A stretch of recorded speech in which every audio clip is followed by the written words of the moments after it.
financial problems, elder law, criminal law, tax problems, business matters, divorce, personal injury, bankruptcy, your life, your reality. Life is complicated. There is the law and there is reality. Welcome to Law and Reality, sponsored by THAV GROSS. Now here's your host, Ken Gross. Welcome to this segment of Law and Reality. Today's topic is battles in the business world. Brian Small, good morning. The gloves come off and the fight begins. Jeffrey Linden. Good morning, Ken. Nancy Sinesco. Good morning. Anything Brian's that excited about, I'm excited about. All right. So I just kind of wanted to, this is more of a hodgepodge of topics of things that you see in the marketplace. It's not necessarily just business. Consumers are in the business world because we are the public that is buying the goods. So we're subject to those claims as well. But the ones that I'm hearing a lot of, and we're hearing a lot in the news, is defamation actions, because defamation comes in. The big news on TV is the Dominion lawsuit against Fox. Okay. For billions of dollars. But I also see, as a business lawyer, clients calling me up with defamation issues all the time. And the ones that I'm seeing are social media posts, Google reviews, Facebook posts that are negative reviews of the business, and the client calls me and says, "What can I do? They're trashing my business." And that is a defamation issue. If the person posts something that is derogatory, the question is, can you sue them for defamation? Well, let's ask a simple question. What if it's true? Is that defamation? Start off with that. Piggyback off of that, That's a quick if it's answer. someone's opinion, how do you prove an opinion's true? There you got two. If it's Well, you an don't have opinion, to. it's How not. do you prove don't an have to. opinion's Yeah. An defamation? opinion doesn't have to be true. It's an opinion. it. You have to prove it's an opinion or a statement of fact. You need to be careful, if you're the one making the statement, that you frame it as an opinion, as a way of not getting sued. Because Right. you can't be sued for your opinion. Okay, I went to a restaurant. If you say something derogatory that is true, that is not defamation. Because by definition, defamation requires an untrue statement of fact. Right. It must cause injury. It cannot be privileged, that's the big issue in the Dominion versus Fox case, is the First Amendment privilege. Right. In Michigan, we have a very short statute of limitations, 1 year. If it's in writing, it's libel. If it's verbal, it's slander. Now go to your... So I go to a restaurant. I get served the worst meal I've ever had, and I've had terrible service. And I go on to Google and I write, I went to ABC restaurant. The food that was served to me was terrible. The service was awful. I can't recommend that restaurant to anybody. Now that is going to hurt potentially the reviews, and the restaurant's And the not going to question be is, happy about it. is it true, and is that your opinion, or was that a statement of fact? If I were... First of all, I don't go and put on negative reviews. But people do. Because People do. I don't like that process. But if I was going to put a negative review on, I would write, in my opinion, the food sucked and the service was the worst ever, so that I was putting myself in a defensible position if I got accused of defamation. I would make it obvious that it's my opinion. But the question is, if you don't do that, so you're the business person, not the consumer. Right. Yeah, that just... What does the business person do? You ever try and get a Google review removed? Good luck. You can't. You don't even get to know who gave you the review unless the Gmail address of the person who put the review in discloses their name. If it says angry@gmail.com, you got 158 million people to find.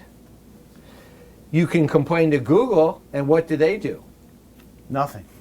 Basically nothing. They do basically nothing. If you can figure out what I do as the lawyer, if I can figure out who it is that sent it, I then send them a letter demanding a retraction, telling them that they've committed defamation and that we're going to sue them unless that post is removed within 24 hours. But from the business owner's point of view, how can you prove that one negative review causes injury or enough injury to rise to the level of actually being able to get some damages?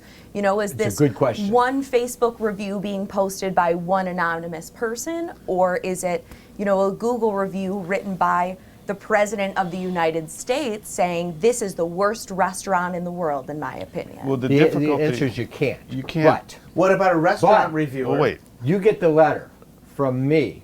You're not a take your lawyer hat off, and I'm sending you from a law firm saying I'm going to sue you. You're going to have to hire an attorney, and I'm going to basically bankrupt you by suing you. The intimidation factor says, you know, I hated that restaurant, but I'm going to remove the post. Right. That's the goal. In Well, damages. what about a restaurant reviewer or a critic who comes in his opinion. and criticizes the new restaurant because it just wasn't, it was subpar, in his opinion? He could bury that restaurant. That restaurant may never be open the next Tuesday, so to speak. You wanted to say something, Well, I but was I have a just- question for the three I was of just you. saying, and that, I mean, that's his job, and it's known to be his opinion, and they're usually careful about the way they write those because they're usually publishing that with somebody, and there's a deeper pocket that's liable for the libel, if it is. But in today's age with social media, unlike in the past, that one review is pervasive. So I think it's a different argument for the business to argue the business damage in that thing is there forever, perpetually it hurts, influencing people, yeah. and it hurts. I mean, it's hard to estimate the damages and identify it directly. Here's my question to the panel. Can you think of one person who would be inclined to sue somebody who posted something or made a statement to the media that was their opinion, but is willing to back up the intimidation factor with an actual lawsuit? Yes. Yes? Yes. And who would that be? Donald Trump. Donald Trump. Donald Trump. So there are people that are willing to do that. There are other people beyond him that do it, but that is the one that comes to mind. We'll take a break. We'll wrap up defamation and go into some other issues. Are you in financial crisis? Do you owe too much credit card debt? Are you behind in your mortgage? Do you owe the tax man? These are the problems that many people face. Solutions exist. If you want to know what they are, come to our free seminar June 7th in our offices in Bingham Farms. Sign up at thavgross.com or call us today at 888-235-HELP. That's 888-235-HELP. And take your first step to a fresh start today. If you're retired and in a financial crisis, there is a way out. It pains me when I see a retired couple exhaust their savings by paying credit card bills and for a home hopelessly underwater. THAV GROSS specializes in helping retired people in financial crisis. You just can't keep paying until you're broke. You need to address the problem now. 888-235-HELP. That's 888-235-HELP. We're THAV GROSS. Our firm will solve your problem. Is the debt piling up? Struggling to get by? It's all about preserving future income. Bankruptcy is one option. When it's right, it's the least costly, most effective way to save your home, eliminate a second mortgage, and wipe out credit card debt. But you need to address the problem now. We help people with bankruptcy. Call the experts. We're THAV GROSS. Our firm will solve your problem. 888-235-HELP. That's 888-235-HELP. We were just spinning. We just didn't know what was going to happen next. At Samasco Law, we deal with these issues every day, especially elder law. Pat went to work for Fran. Patrick was there holding my hand, kept saying, "We'll get through this, we'll get through this." He got her husband Medicaid and in a nursing home. Samasco Law got the success they deserved. Samasco Law is definitely family to me. I really appreciate knowing all of you. You can't work. You have to deal with pain and stress. Worse yet, our system for applying for disability benefits seeks to deny you the benefits you're entitled. Jeff Kirschner is an expert in obtaining disability and workers' compensation benefits for his clients. You need to call Jeff before you apply or after you're denied to get the benefits you deserve. 888-235-HELP. 888-235-HELP. Carrying too much debt? Resolve your debt. Call THAV GROSS. You don't need to be broke, and you don't need to hit rock bottom. If you have income and you're struggling with debt, dump it. Think about the next 10 or 20 years. If you do what the banks tell you, you'll have nothing to retire with. There is a solution. Don't waste your future. Call THAV GROSS. We're experts at eliminating credit card debt. 888-235-HELP. That's 888-235-HELP. Tax problems are major problems. Don't let the IRS levy your wages and seize your assets. There is a solution. We're THAV GROSS. Our firm will solve your problem. If you're behind on your taxes and owe money to the IRS, call THAV GROSS. We've been solving tax problems for 32 years. We stop wage levies, resolve unfiled returns, and obtain the best possible settlements. Call THAV GROSS today, 888-235-HELP. All right, so we're back. So defamation is a hot potato issue. Now, just to the Dominion case, that's a privilege of First Amendment. There, in order for the false statement has to be made with malice, with complete, total disregard of truth. Right. But not normal defamation. If you're not a public figure, you don't have that. If you're not defaming a public figure, the standard is much less. It's an untrue statement. Slander per se is when you call someone a prostitute, using the other word for it. And they're not. And things like that. That would be slander per se, and you then are entitled to damages whether or not you can actually prove them. But let's talk about some other issues. How do you protect your rights when making a purchase? Well, All right, purchase so- of what? Okay, that's a good point. I mean, are we talking about going to the grocery store and purchasing a dozen eggs, or are we talking about buying a car or a television set? There's two basic differentials in the law. You have contracts involving the sale of goods, which is governed by the Uniform Commercial Code, which is adopted in all of the states. Goods are defined as anything that's movable.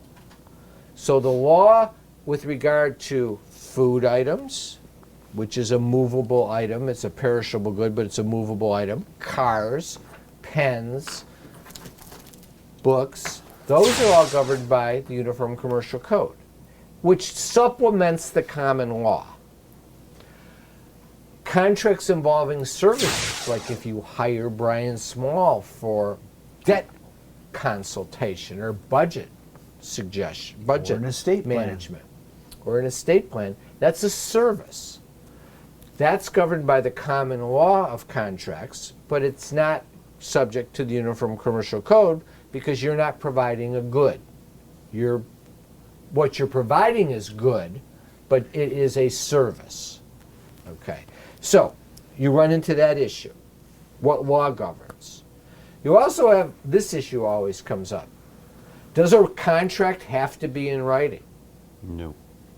Well, it depends.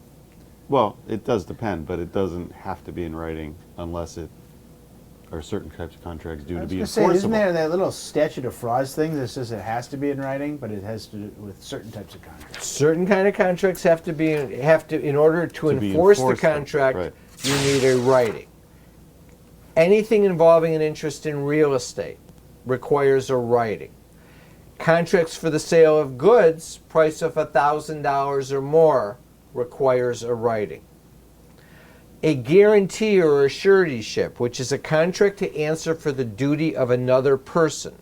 If you want to hold that guarantor liable, you need a writing. Now, I'm saying you need a writing.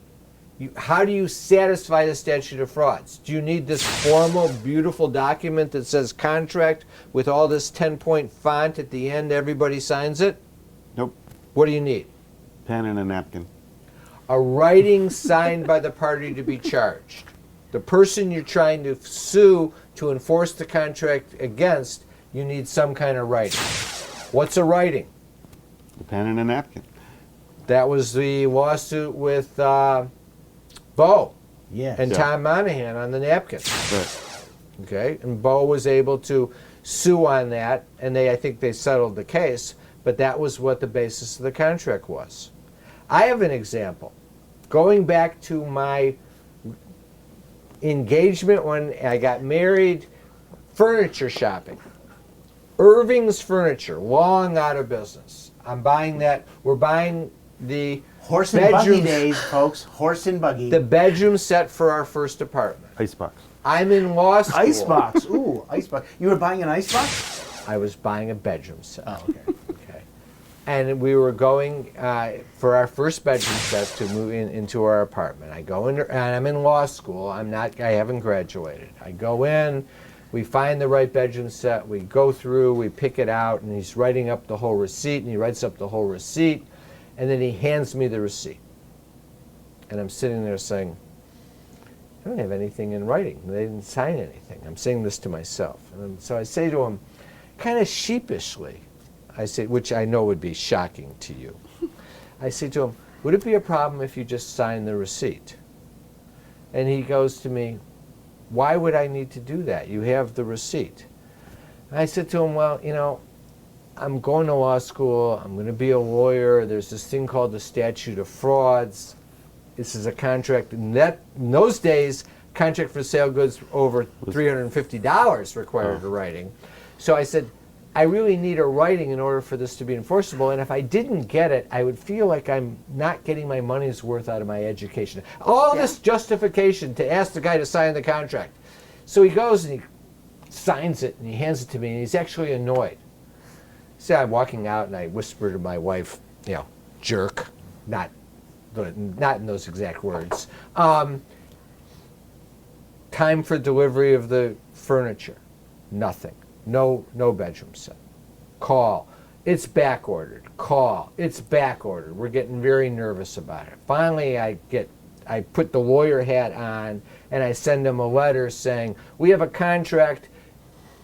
You were supposed to deliver the furniture on this date. You haven't. I found a substitute bedroom set as close as the one I could find to yours.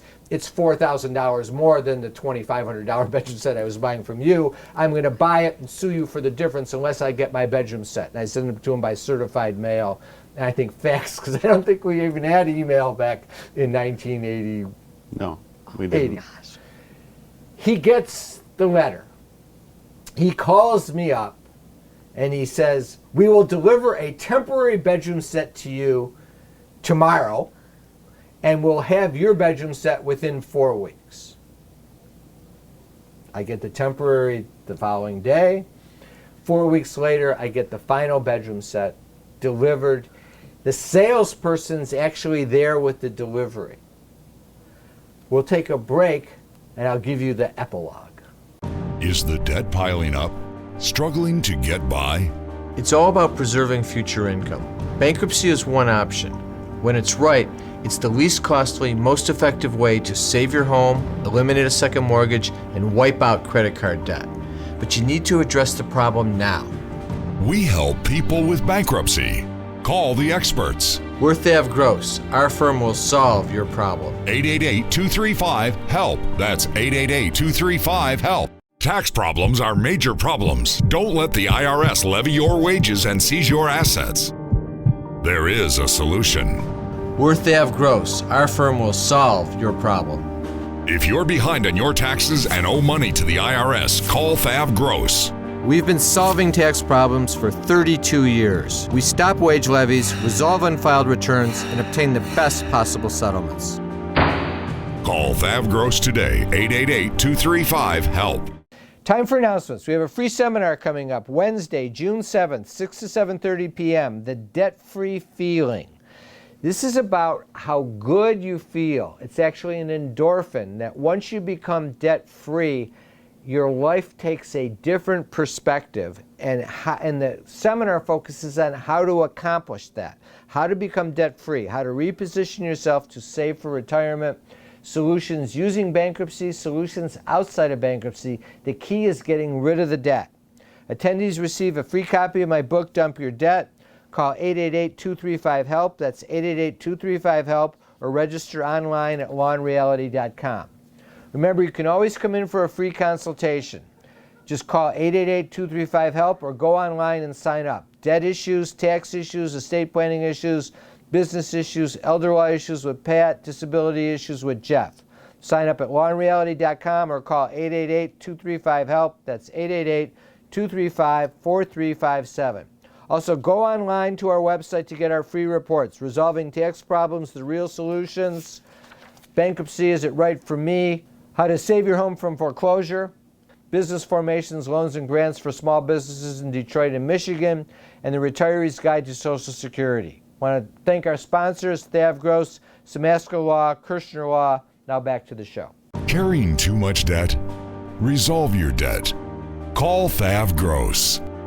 You don't need to be broke, and you don't need to hit rock bottom. If you have income and you're struggling with debt, dump it. Think about the next 10 or 20 years. If you do what the banks tell you, you'll have nothing to retire with.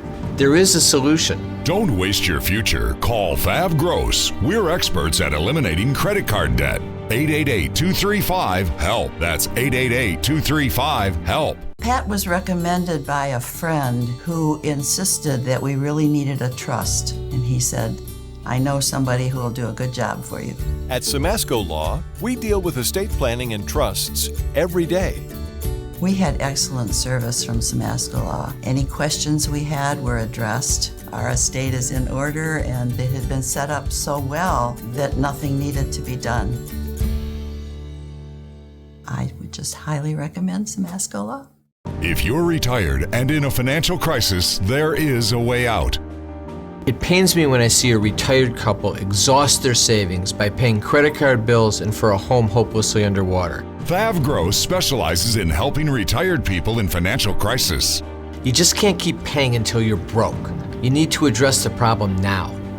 888-235-HELP. That's 888-235-HELP. We're THAV GROSS. Our firm will solve your problem. Are you in financial crisis? Do you owe too much credit card debt? Are you behind in your mortgage? Do you owe the tax man? These are the problems that many people face. Solutions exist. If you want to know what they are, come to our free seminar June 7th in our offices in Bingham Farms. Sign up at thavgross.com or call us today at 888-235-HELP. That's 888-235-HELP. And take your first step to a fresh start today. All right, so the end of the Irving. So they deliver the furniture. It's all in there, and there's a mirror that goes over the dresser. And I said to him, "Are you going to hang the mirror?" And he says to me, "I would hang the mirror for any other customer of us other than you." And he turns around and he walks out the door. And they're saying, what did I do? Moral of the story is the only thing I did wrong is I should never, and I never have again, been sheepish when I asked for someone to sign it. I should have said to him, either you sign the receipt or I'm not buying the furniture from you.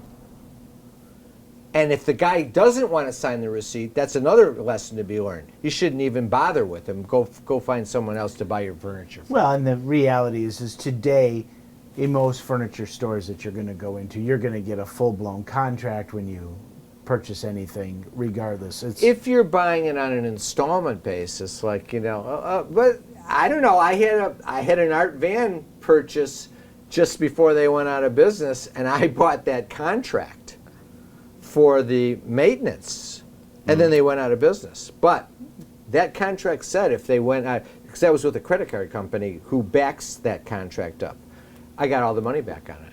In fact, we did an article on that. That was during the Great Recession. And we're still getting calls about that article. But it was good. Our van's been gone a long time. Don't call about it. Yeah, your time is up to assert that claim anyway. All right, another one.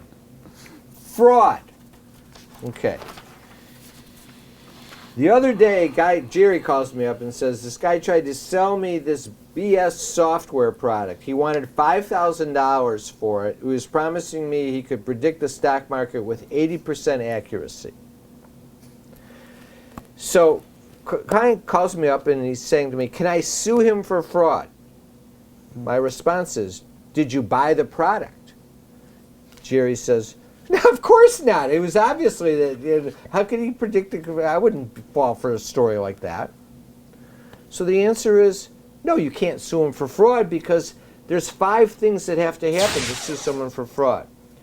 They have to make a false statement to you. They have to make it with knowledge of the falsity or reckless disregard of the truth. You must actually rely on the false statement. You must be justified in relying on the false statement, and you must have damages. Now, in Jerry's case, how many of the elements did he meet? 1. One. The false statement, the product. I would say 2. 2? The scienter as well. He also yeah. had knowledge. But you didn't buy, there's no reliance, so there's no actual reliance, no justifiable reliance, and no damages. So most fraud cases don't exist. But the fraud case exists if you were actually duped, you believed what they told you, you relied on it, you bought the product, and you were then damaged. So it's not an easy, fraud is not an easy claim. But it's not an easy claim, but there's still reason to take warning, especially with all of these phone scams and things like that, especially with regard to the elderly right now. There are a tremendous number of scams that involve your tax returns, that involve people saying that they're a relative of yours demanding money. Bottom line is, don't fall for them. Always, the IRS will never, ever call you. They will show up, they will write to you, but they won't just say, hi, you owe us money, come give us a gift card. And don't ever fall for the, my grandson has been injured and send money scam. I think there's 2 points there. Right. If you get a phone call from someone you don't know, just hang up the phone. If there's any consequence and any importance, someone will actually come to your house eventually with the problem or send you a certified legitimate letter. Just hang up the phone. And number 2, assume any email you get that's asking you to click on something is a scam. Yep. If you think it's real, still do not click. Right. Go to the internet, Google the name of the company, find their 800 number, and call them and ask them. You can't look at the email and call that number. You have to go to an outside source to call. Those rules are not to be, no exceptions. You have to stay with that at all times. Have a great week. We'll be back next week with Law and Reality.